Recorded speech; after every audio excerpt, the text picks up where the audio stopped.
একজন সুগৃহিণী অভ্যাসের ওপর নির্ভর করে তার সংসারের বাঁধনের জোর। তাই সংসারের উন্নতি আসে অভ্যাসের হাত ধরে। তো চলো আজকে এই নিয়ে ভিডিওটা স্টার্ট করছি। তো সকালে দেখতে পাচ্ছ তোমাদেরকে খুব সুন্দর মিষ্টি মিষ্টি কালার ফুল দিয়ে আজকে ভিডিওটা স্টার্ট করলাম। আর একেবারে ভোর 5:30 থেকে ভিডিওটা স্টার্ট করে দিয়েছি। আর এদিকে দেখো মেয়ে এখনও ঘুম থেকে উঠেনি, আমি কিন্তু উঠে গিয়ে আগে উঠোনে ছড়াটা দিয়ে চলে এসেছি। তারপরে যে মেয়েকে ডাকছি, কিন্তু ও উঠতে চাইছে না। এখন তো ওই 6:30 মতো বেজেই গেল ওকে ডাকতে ডাকতেই। আর এই কদিন না আমাদের এদিকে বৃষ্টি হচ্ছে না, তো প্রচণ্ড পরিমাণে গরম করেছে জানো। তো সেই গরমে কি করব আর বলো তো, আমি তো এসির হাওয়া একটু কোনো পছন্দ করি না, ঠান্ডা লেগে যায় আমার। তো হাজব্যান্ড আর মেয়ে কিন্তু এসির হাওয়া ওরা খায়, আর ওরা একটু কোনো গরম সহ্য করতে পারে না। তো ওদের কষ্ট হচ্ছে বলে আমি কি করেছি, আর আমি ওই জন্য ক্যাথা ম্যাথা ঢাকা নিয়ে শুই। আর আমার ঠান্ডা লেগে গেলে, মানে এসির হাওয়ার বেশি ঠান্ডা যদি লেগে যায় না, আমার হাঁটু ব্যথা আবার যেন খুব বেড়ে যায়। তখন কী করব, ওদের ভালোর জন্যই আমাকে তো এই রকম মেনে নিতেই হবে, তাই না? তো একজন সুগৃহিণী হিসাবে আমাকে এইসব করে নিতেই হবে, যেহেতু ওদের ভালো হলেই আমারও ভালো মন্দ বলে কিছু নেই, আমাকে সব কিছু মানিয়ে নিতে হয়। তো আজকে আমার পরিচয় পর্বটা দিয়ে দিই। Hello everyone, good morning, welcome back to my channel. আমি সবিতা। প্রতিদিনের নেই আজকে আবার একটা নতুন ব্লগ ভিডিও নিয়ে চলে এসেছি। আশা রাখছি আজকের ভিডিওটা বেশ ভালো লাগবে। স্কিপ না করে পুরো ভিডিওটা দেখো, তাহলে বুঝতে পারবে আর খুবই ভালো লাগবে ভিডিওটা। তো এইদিকে এখন ঘুম থেকে উঠে গেছি, মেয়েকে উঠিয়ে দিয়েছি। আর মেয়েকে বললাম যে তুমি গাছগুলোতে জল দাও। আর আমি যেতে গাছগুলো জল দেবো না, কি বলো তো, আমার শরীর খারাপ হয়েছে। তো এই যে মঙ্গলবার থেকে হয়েছে, তো এখনও 4 দিন পর্যন্ত আমি এখনও গাছে বলো পুজো টুজো কিছু করবো না। আজকে আবার বৃহস্পতিবার, তো বৃহস্পতিবার হলেও যে মেয়ে, ওকে বলেছিলাম যে তুমি একটু পুজো টুজো করে দিতে পারবে, কিন্তু ও পারবেও না, ওর পড়ার চাপ আছে, স্কুল আছে। আমি বললাম বেশ ঠিক আছে, ভগবান যা জানে তো সব কিছুই, তাকে আবার বলে দেওয়ার কিছু নেই। তো আমি সেই জন্য শুধু গোপাল সোনাদেরকে আলাদা করে মেয়ে সরিয়ে দিয়েছে, তা ওদেরকেই সেবাটা দিব চান টান করে। আর অন্য যে বাকি ঠাকুরগুলো আছে সেগুলো এখনও হাত দেবো না। তো মেয়েকে বলেছিলাম তুমি স্কুল যাওয়ার আগে একটুখানি ওই ঠাকুরের কাছে মানে মা লক্ষ্মীর যেহেতু আজকে ঘর চেঞ্জ করতে হয়, তো ওকে কিছু করতে হবে না, ঘর চেঞ্জও করতে হবে না কিছু। তো তুমি একটুখানি ফুল দিয়ে দিবে ঘটে, আর একটু ধূপ প্রদীপ জ্বেলে দাও, এইটুকুই কাজ আমার করে দাও। তো মেয়ে এইটুকুই করে দেবে, ওকে বলেছি যেহেতু ওইটুকুই করবে। আর বেশি ওকে যদি বলে পুজো করতে না, কিন্তু পুজোটা করে দেবে, কিন্তু অনেকটা সময় লাগবে, তাহলে ওই স্কুল যেতে পারবো না। তো ওই পুজোটার জন্য বেকার স্কুল বন্ধ করবে, সেটা তো ভালো লাগে না, তাই না? তো এই জন্যই বললাম ঠিক আছে, তুমি ওইটুকুই আমার কাজটুকু করে দিও, তো ও করবে। আর এখন আমি এইদিকে চলে এসেছি, দেখো সব কলপাড়ে যত সব রয়েছে দেখতে পাচ্ছ, গামলা কতগুলো জামা কাপড় ভিজিয়ে রেখেছি। তারপরে এই যে আজকে যেহেতু মেঘটা পরিষ্কারও আছে, আর বিছানা চাদরগুলো কাচাও হয়নি, কাচবো করে আমি রেখে দিয়েছিলাম। তো কিছুগুলো বিছানা চাদর চেঞ্জ করেছি একটা ঘরের, আর কি করেছি, আর হচ্ছে আমাদের যেই জামাগুলো থাকে প্রত্যেক দিনে সেই জামা কাপড়গুলো আছে, তো সেগুলোই কাচবো। তো পাশে ওই যে জল খাওয়া হয় যে জারটাই, সেটাই ভালো করে ধুয়ে নিলাম। আর জারটাকে না আমি মানে 1 মাস অন্তর অন্তর ধুই, প্রত্যেক দিন ধুইনি। আর জলের বোতলগুলো কিন্তু 15 দিন অন্তর অন্তর ডিপ ক্লিন করে নিই, আর নাহলে প্রত্যেক দিন এরকম জল দিয়ে এমনিখানি ধুয়ে নিই। তো ওইদিকে কাজটা সেরে নিই। আর যে জামা কাপড়গুলো কী করেছি জানো, ওয়াশিং মেশিনে ভরে দিয়েছি, চান করতে যাব। আর এই যে এখন শুধু উঠোনটা একটুখানি ধুয়ে নিচ্ছি। তো পুজো পাঠ করি না করি, কিন্তু পরিষ্কার পরিচ্ছন্নতা রাখতেই হবে, তাই না? পরিষ্কার পরিচ্ছন্নতাই হলো তো মা লক্ষ্মীর বাস। সেই জন্য একটা সুগৃহিণী হিসেবে আমাকে এই সংসারের সমস্ত কাজগুলো করে নিতে হবে, সে শরীর খারাপ হোক আর না হোক, কিন্তু এগুলো হচ্ছে আমাদের একটা অভ্যাস, আর এই অভ্যাসগুলো আমি কখনো পরিবর্তন করতে পারি না। আর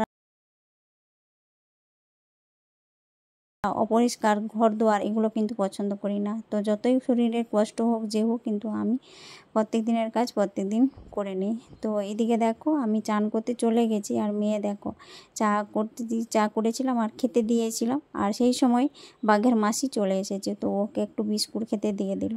আর দেখো কতগুলো জামা কাপড় কেচেছি। আকাশটা কিন্তু মানে বৃষ্টি হয়নি ঠিকই, কিন্তু মেঘলা মেঘলা করে রেখেছে, বৃষ্টি হতেও পারে, আজকে হয়তো বিকেল বা সন্ধ্যে থেকে হয়তো বৃষ্টি হয়ে যেতে পারে। তো যাই হোক, অনেকগুলো জামা কাপড় ছিল, সব কেচে এখন মেশিনে কাচা হয়েছিল, সব এখন মিলে দিয়েছি। তো দেখো আকাশটা কিন্তু মেঘ করে রেখেছে। তো আর তোমাদেরকে কি দেখায়, দেখো আমাদের এই উঠোনেই না বেরোইলে কত সুন্দর সুন্দর এখন পাতাগুলো হয়েছে। এই দিয়ে দেখো কী পাতা বলতে পারবে তোমরা? যে কারি পাতার গাছ।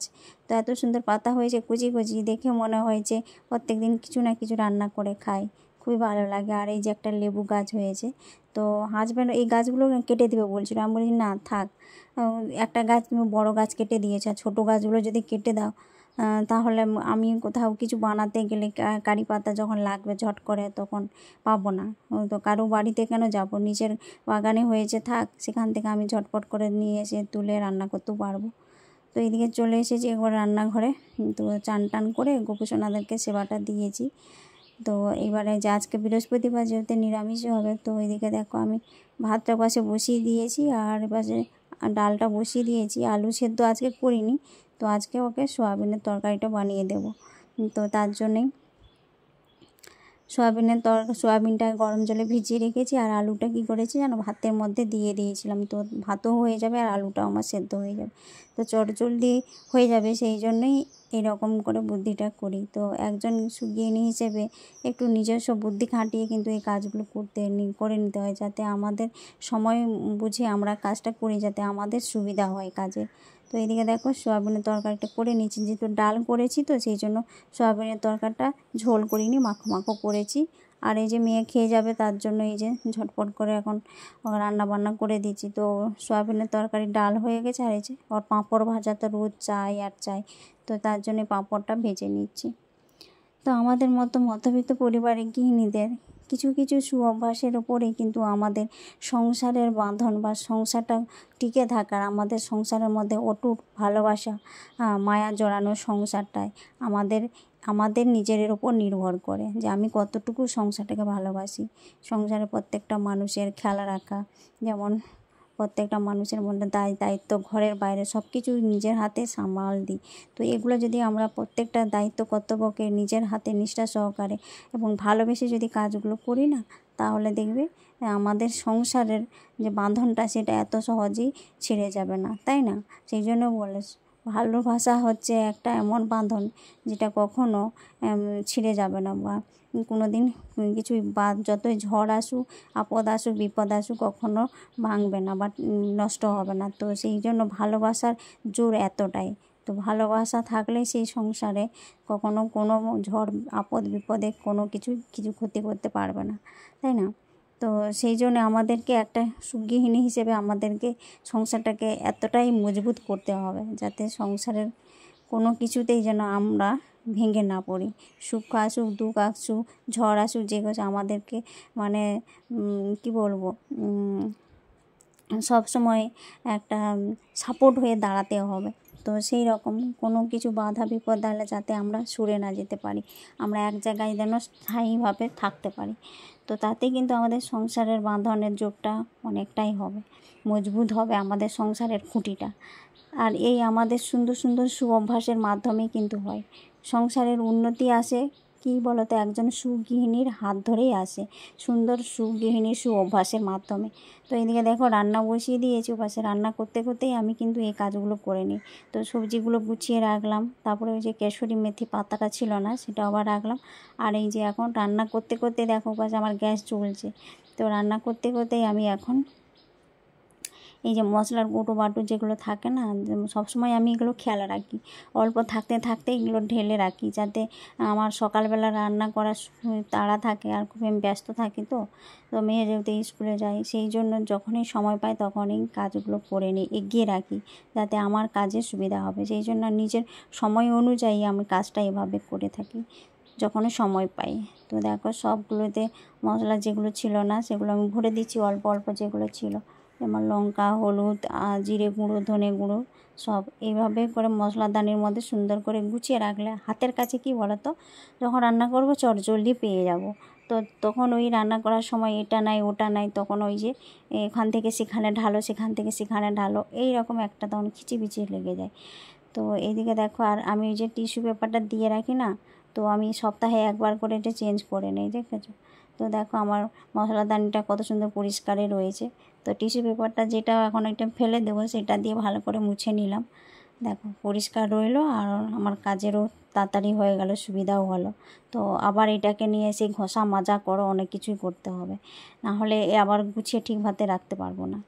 আমার হচ্ছে সংসারের কাজ না, একটুখানি গোছানো পরিপাটিভাবে আমি করতে চাই। যতই আমার শরীর খারাপ হোক, কষ্ট হোক, কিন্তু আমি সেটাকে কখনো পাত্তা দিই না। আর সংসারের কাজে কখনো অলসতা না করে সংসারের প্রত্যেকটা কাজ দায়িত্ব সহকারে, নিষ্ঠা সহকারে পালন করি। তো ওই পাশে রান্নাবান্না সেরে, আর এইদিকে দেখো উঠোনের অবস্থা, এখন মেঘটা কেমন কালো হয়ে রেখেছে, জামা কাপড় তার মধ্যেই রান্না করতে করতে সেটাও তুলে নিয়েছি। টিপটিপ তখন বৃষ্টি পড়ছিল। আর ওই যে 3টে তোয়ালা রাখা রয়েছে, এটা মেয়ের, তো ওটাও কেচেছিলাম। তো এখন দেখছি যে জোরে মনে বৃষ্টি আসতে পারে, তার জন্য এখন আমি তুলে ঘরে রেখে দিচ্ছি। আর ভিডিওটা আমি এখানেই শেষ করছি। ভিডিওটা কেমন লাগছে অবশ্যই কমেন্ট করে জানাবে তোমাদের।